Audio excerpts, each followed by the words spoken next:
Senior U.S. national security officials said on Wednesday that military operations against cartels would continue, even as questions about a deadly strike the previous day against a vessel from Venezuela remained unanswered. The U.S. military killed 11 people on Tuesday in a strike on a vessel from Venezuela, allegedly carrying illegal narcotics. U.S. President Donald Trump shared a video that appeared to show footage from overhead drones of a speedboat at sea exploding and then on fire. Speaking in Mexico City on Wednesday, Secretary of State Marco Rubio defended the operation. And it'll happen again.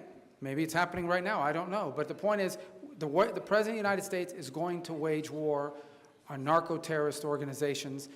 This one was operating in international waters, headed towards the United States to flood our country with poison.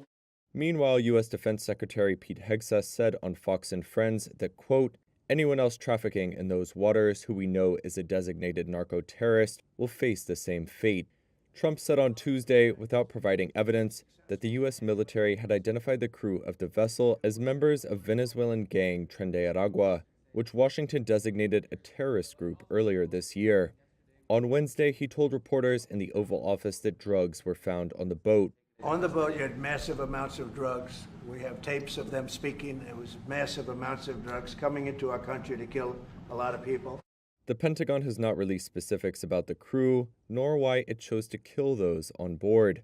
The U.S. has deployed warships in the southern Caribbean in recent weeks with the aim of following through on a pledge by Trump to crack down on drug cartels. Venezuelan officials have said the Caribbean buildup is meant to justify an intervention against them, with President Nicolas Maduro accusing Trump of seeking regime change. They say Tren de Aragua is no longer active there after being dismantled during a prison raid in 2023, and suggested that the video shared by Trump was created with artificial intelligence. Initial checks on the video by Reuters did not show evidence of manipulation. Presidents of both major U.S. parties have, in the past, asserted the authority to use the military for limited strikes when there is a threat to the United States.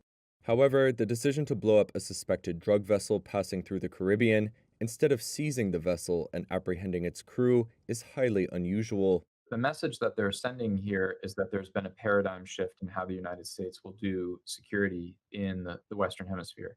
Ryan Berg is director of the Americas Program and head of the Future of Venezuela initiative at the Center for Strategic and International Studies. What I think is happening now is the United States is taking a more unilateral approach. And I think the message from the administration there is these are foreign terrorist organizations. The rules of engagement have changed.